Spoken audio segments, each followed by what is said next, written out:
எல்லாருக்கும் வணக்கம். இன்னைக்கு இந்த வீடியோல நம்ம என்ன டாபிக் பார்க்க போறோம்னு பார்த்தீங்கன்னா, ஜாவாஸ்கிரிப்டோட வேரியபிள்ஸ் தான் பார்க்க போறோம். ஸோ வேரியபிள்ஸ் அப்படிங்கிறது என்னன்னு பார்த்தீங்கன்னா, ஒரு ஸ்டோரேஜ் லொகேஷன்னு சொல்லலாம். ஒரு ஒரு நம்பரா இருக்கட்டும், இல்ல அது ஒரு ஸ்ட்ரிங்கா இருக்கட்டும், அத நம்ம ஒரு இடத்துல ஸ்டோர் பண்றோம். ஒரு பேர் கொடுத்து ஸ்டோர் பண்றோம் இல்லையா?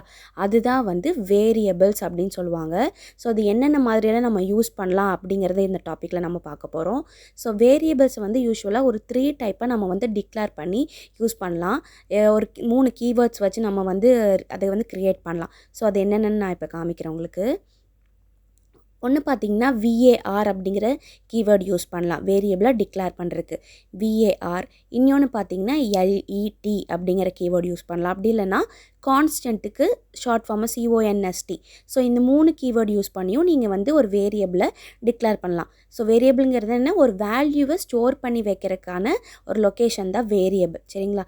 ஃபார் எக்ஸாம்பிள் இப்போ var a = 10 கொடுத்தேன்னா, இப்போ இந்த 10 அப்படிங்கிறது ஒரு வேல்யூ. அது எங்கே ஸ்டோர் ஆகுது, ஏ அப்படிங்கிற ஒரு நேமில் ஸ்டோர் ஆகுது. அது வேரியபிளோட நேம். ஏ அப்படிங்கிறது என்னென்னா வேரியபிள் நேம். ஸோ இந்த 10 அப்படிங்கிறது ஒரு இடத்துல வேரியபிளில் ஸ்டோர் ஆகுது. ஸோ var அப்படிங்கிறது என்னென்னா கீவேர்ட். சரிங்களா? ஸோ இந்த கீவேர்ட் யூஸ் பண்ணி நம்ம ஒரு வேல்யூவை ஸ்டோர் பண்ணுறோம். அதே மாதிரி let b = 15 என்ன, 15 அப்படிங்கிற ஒரு வேல்யூவை b அப்படிங்கிற வேரியபிளில் ஸ்டோர் பண்ணியிருக்கோம். அதே மாதிரி கான்ஸ்டன்ட்க்கு constங்கிற கீவேர்ட் c = 20.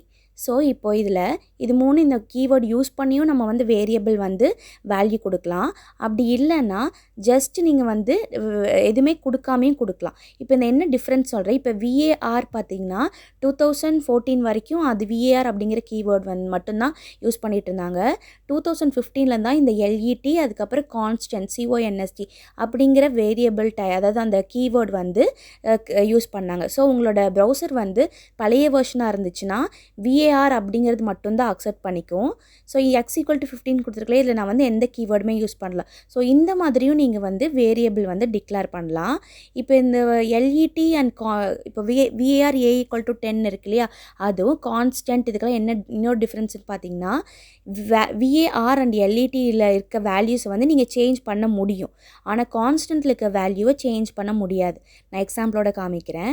நான் ஃபஸ்ட்டு என்ன பண்ணிட்டேன், a = 10ன்னு கொடுத்துட்டேன். ஆனால் இங்கே எகெயின் நான் a = 100ன்னு கொடுக்குறேன். அப்போது என்ன எடுத்துக்குன்னா, ஏவோட வேல்யூ 100ன்னு தான் எடுத்துக்கும். நான் இது உங்களுக்கு அவுட்புட்டில் காமிக்கிறேன் எப்படி வருதுன்னு. ஸோ இந்த மாதிரி அவுட்புட் டிஸ்பிளே பண்ணுறதுக்கு ஒரு 2-3 மெத்தட் இருக்குது. இப்போ ஒரு மெத்தட் நான் காமிக்கிறேன். document.write. அப்போ நம்ம ஏவோட வேல்யூ இப்போ நம்ம டிஸ்பிளே பண்ண போகிறோம். ஸோ அந்த ப்ராக்கெட்டில் ஏன்னு கொடுத்துக்கோங்க. ஸோ இது இப்போ ரன் பண்ண அப்படின்னா ஏவோட வேல்யூ 100ன்னு தான் எடுத்திருக்கு. ஃபஸ்ட்டு முன்னாடி என்ன கொடுத்துருக்கோம், a = 10ன்னு கொடுத்துருக்கோம், அது எடுத்துக்கல. ஸோ var அப்படிங்கிற கீவேர்டு யூஸ் பண்ணால் அந்த வேரியபிளோட வேல்யூவை நம்ம என்ன பண்ணிக்கலாம், சேஞ்ச் பண்ண முடியும்.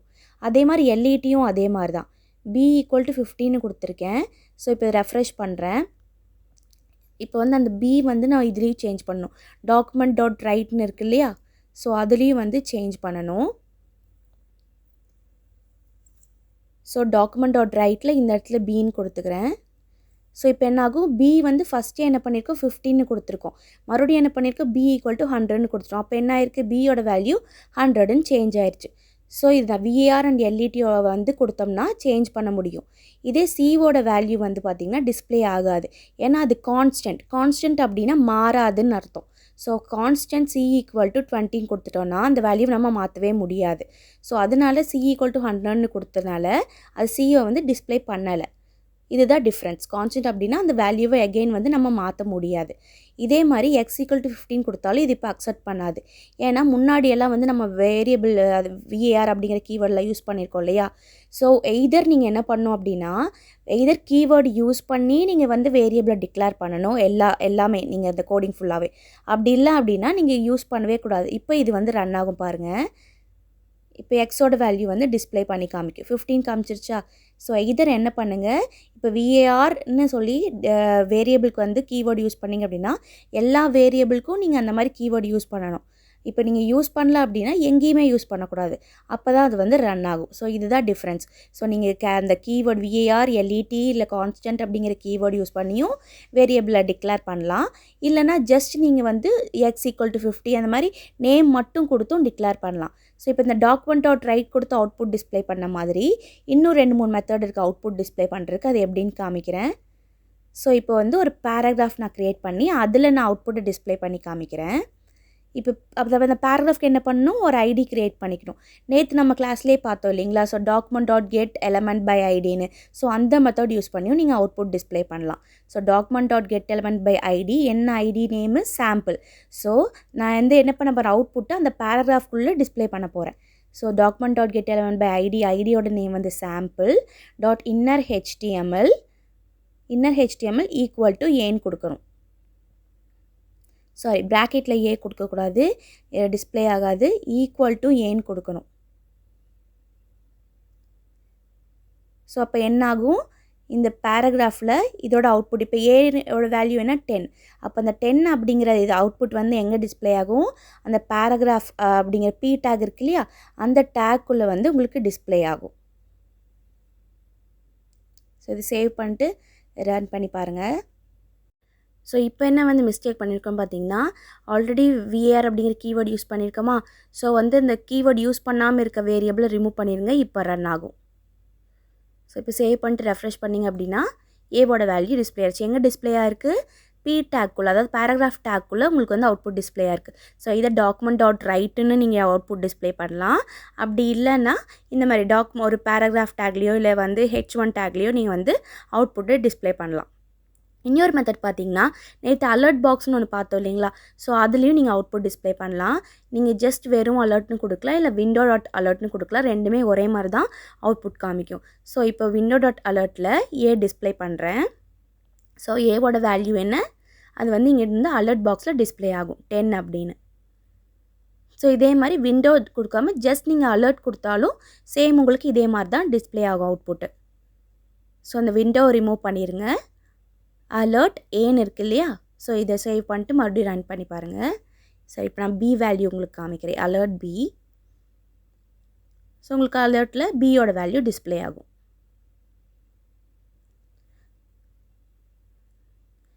ஸோ இப்படி தான் வந்து நீங்கள் வந்து அவுட்புட் வந்து டிஸ்ப்ளே பண்ணி பார்த்துக்கலாம். ஸோ இந்த அலர்ட்டில் கொடுக்கலாம், இல்லை வந்து document.writeல கொடுக்கலாம், இல்லை HTML ஏதோ ஒரு டேக்குள்ளே நீங்கள் வந்து அவுட்புட் கொடுக்கணும் அப்படின்னா அதுக்கு ஒரு ஐடி நேம் கொடுத்துட்டு document.get element by ID use பண்ணியும் நீங்கள் வந்து அவுட்புட் காமிக்கலாம். ஸோ இப்போ நெக்ஸ்ட்டு பார்த்தீங்கன்னா, இப்போ ஒரு அந்த வெப் பேஜை உங்களுக்கு வந்து டிஸ்ப்ளே பண்ணி அதாவது பிரிண்ட் எடுக்கணும் அப்படின்னா நீங்கள் வந்து எப்படி எடுக்கலாம்னு நான் சொல்கிறேன். அதுக்கு வந்து ஒரு பட்டன் யூஸ் பண்ணணும். இப்போ பிரிண்ட்டுக்கு வந்து ஒரு பட்டன் க்ரியேட் பண்ணிக்கலாம், பிரிண்ட்டுன்னு.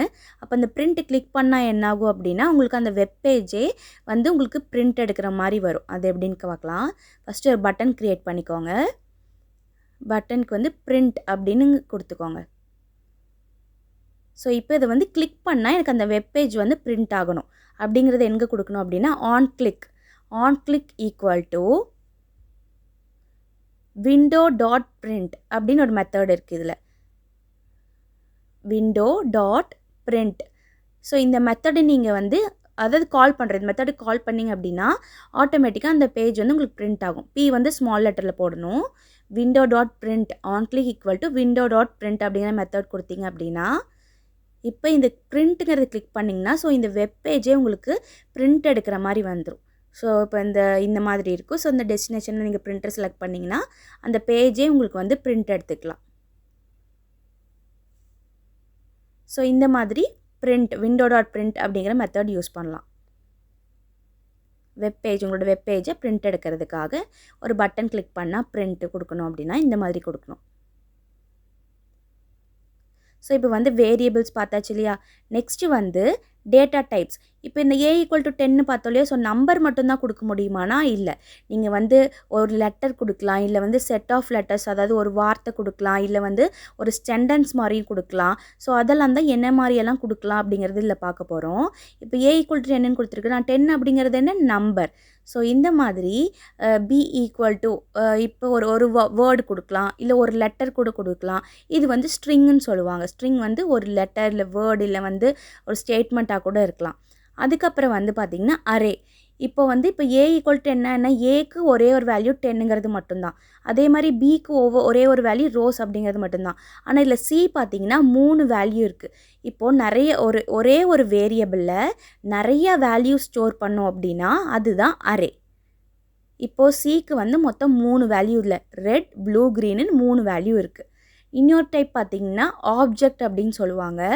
ஆப்ஜெக்ட் அப்படிங்கிறது என்னென்னா ஒரு மாடல்னு, இப்போ வந்து ஃபார் எக்ஸாம்பிள் இப்போ வந்து மொபைல்னுங்கிறது அப்படிங்கிறது என்னென்னா ஒரு வேரியபிள் நேம். இப்போ இதுக்கு வந்து ப்ராப்பர்ட்டி அப்படி மீன்ஸ் இப்போ மொபைல்னு எடுத்துட்டோம்னா அதுக்கு அது ஒரு பிராண்ட் இருக்கும், அதுக்கப்புறம் வந்து அது ஒரு கலர், அதுக்கப்புறம் அதோட என்ன சொல்கிறது ஒரு மாடல். ஸோ இந்த மாதிரி அதோட ப்ராப்பர்ட்டி எல்லாம் டிஃபைன் பண்ணோம் அப்படின்னா இந்த மெத்தட் யூஸ் பண்ணுவோம். VAR mobile equal to brand. So for example நான் இப்போ இது சாம்சங்காக இருக்கலாம், இல்லை வந்து நோக்கியோ இல்லை ஒன் ப்ளஸ் அந்த மாதிரி இருக்குன்னா, இப்போது இதில் நல்லா கவனிச்சுக்கோங்க. இப்போ இதில் பிராண்ட் அப்படிங்கிறது என்னென்னா ப்ராப்பர்ட்டி, ஒன் ப்ளஸ் அப்படிங்கிறது என்னென்னா ப்ராப்பர்ட்டியோட வேல்யூ. ஸோ VAR மொபைல் அப்படிங்கிறது வேரியபிள் நேம் தான். அது என்னன்னு சொல்லுவோம்னா இதில் ஆப்ஜெக்ட் அப்படின்னு சொல்லுவோம். மொபைல் அப்படிங்கிறது ஆப்ஜெக்ட், பிராண்ட் அப்படிங்கிறது அதோட ப்ராப்பர்ட்டி, ஒன் ப்ளஸ் அப்படிங்கிறது வேல்யூ. ஸோ அதே மாதிரி மாடல் அப்படிங்கிறது ப்ராப்பர்ட்டி, N1 அப்படிங்கிறது மாடல் வேல்யூ, கலர் அப்படிங்கிறது ப்ராப்பர்ட்டி, ஒயிட் அப்படிங்கிறது property value. So fourth type என்னென்னா ஆப்ஜெக்ட் டேட்டா டைப்னு சொல்லுவாங்க. ஸோ இதெல்லாம் எப்படி வந்து அவுட்புட்டில் டிஸ்பிளே பண்ணுறதுன்னு காமிக்கிறேன். ஸோ ஆல்ரெடி நமக்கு தெரிஞ்ச மாதிரி document.writeல ஏவோட வேல்யூ ஃபஸ்ட் நான் டிஸ்பிளே பண்ணுறேன். A and B யூஸ்வலாக எப்போவுமே டிஸ்பிளே பண்ணுற மாதிரி தான். ஸோ document.write ஏன்னு கொடுத்துட்டிங்க அப்படின்னா உங்களுக்கு அவுட்புட்டில் 10 அப்படின்னு டிஸ்பிளே ஆகும். ஸோ 10 வரும். இதே B கொடுத்திங்கன்னா என்ன ஆகும், ரோஸ் அப்படிங்கிறது டிஸ்பிளே ஆகும். நெக்ஸ்ட் இப்போ சீன் கொடுத்தீங்க அப்படின்னா இப்போ சியில் மொத்தம் எத்தனை வேல்யூ இருக்குது, 3 வேல்யூ இருக்குது, ரெட் ப்ளூ க்ரீன்னு. ஸோ அது 3மே உங்களுக்கு டிஸ்பிளே ஆகும். அப்படி இல்லை எங்களுக்கு ஒரே ஒரு வேல்யூ வேணும் அப்படின்னா அதோட இண்டெக்ஸ் கொடுக்கணும். இண்டெக்ஸ் அப்படிங்கிறது என்னென்னா இப்போ இந்த அரே வந்து ஸ்டோர் ஆகிறது எல்லாமே பார்த்திங்கன்னா 0 1 2 அப்படின்னு தான் ஸ்டார்ட் ஆகும். இப்போ C(0) கொடுத்தேன் அப்படின்னா 0ல் ரெட் இருக்கும், 1ல் ப்ளூ ஸ்டோர் ஆகிருக்கும், 2ல் க்ரீன் ஸ்டோர் ஆகிருக்கும். ஸோ இப்போ நான் வந்து C(0)ன்னு கொடுத்தேன்னா ரெட் எனக்கு டிஸ்பிளே பண்ணி காமிக்கும். இதே நீங்கள் மொபைல் கொடுத்தீங்க அப்படின்னா இந்த பிராண்ட் ஒன் ப்ளஸ் அப்படி வராது, ஆப்ஜெக்ட்னு காமிக்கும். அது எப்படி நான் உங்களுக்கு அவுட்புட் போடுறதுன்னு காமிக்கிறேன். பார்த்தீங்களா, ஆப்ஜெக்ட்னு வருது.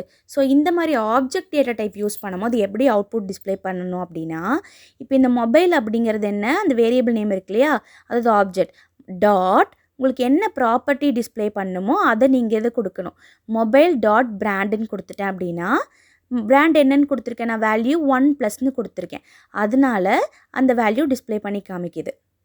ஸோ மொபைல் இல்லை உங்களுக்கு மாடல் டிஸ்பிளே பண்ணணும்னா மொபைல் டாட் மாடல், கலர்னா மொபைல் டாட் கலர் அப்படின்னு கொடுக்கணும். ஸோ நான் உங்களுக்கு ஜஸ்ட் ஒரு ஸ்டேட்மெண்ட்டாக நான் உங்களுக்கு டிஸ்பிளே பண்ணி காமிக்கிறேன். ஐ ஹாவ் 1+ அப்படின்னு எனக்கு டிஸ்பிளே வரணும். அப்போ நான் என்ன பண்ணணும், மொபைல் டாட் பிராண்டுன்னு கொடுக்கணும். இந்த ப்ளஸ் வந்து எதுக்காக யூஸ் பண்ணுறோன்னா செப்பரேட் பண்ணி காமிக்கிறதுக்கு. இப்போ ஐ ஹேவ் அப்படிங்கிறது நான் கொடுத்துருக்க சும்மா ஸ்ட்ரிங் ஜஸ்ட் அவுட்புட் வரதுக்காக. வேல்யூ வந்து எங்கே எடுக்கணும், அந்த மொபைலில் நம்ம கொடுத்துருக்க வேல்யூ நம்ம எடுக்கணும். அதனால மொபைல் டாட் மாடல்னு கொடுத்துருக்கோம். அப்போ இந்த மொபைல் டாட் மாடலுங்கில் என்ன இருக்கோ அது டிஸ்பிளே ஆகும். ஐ ஹேவ் அகெயின் வந்துட்டு மாடல் நேமும் எனக்கு டிஸ்பிளே பண்ணும். அப்போ என்ன பண்ணும், மொபைல் டாட் மாடல்னு கொடுக்கணும். அதே மாதிரி இப்போ நான் கலரை டிஸ்பிளே பண்ணோம் அப்படின்னா மொபைல் டாட் கலர் அப்படின்னு கொடுக்கணும்.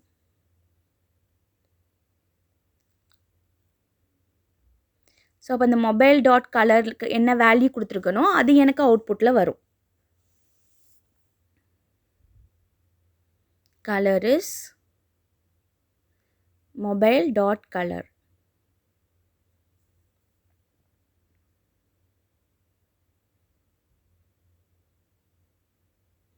Mobile dot colour. ஸோ அது நான் உங்களுக்கு ரன் இப்போ மொபைல் ஐ ஹேவ் 1+ன்னு எனக்கு அவுட்புட் வரணும். அப்போ என்ன 1+ என்னது பிராண்டுன்னு கொடுத்துருங்க. அப்போ வந்து மொபைல் டாட் இந்த இடத்துல பிராண்டுன்னு மாற்றிக்கோங்க. ஸோ எனக்கு அவுட்புட்டில் என்ன வரும், I have 1+, model name N1, colour is white அப்படின்னு எனக்கு டிஸ்பிளே ஆகும். Model name. ஸோ இப்போ சேவ் பண்ணிவிட்டு உங்களுக்கு நான் ரன் பண்ணி காமிக்கிறேன்.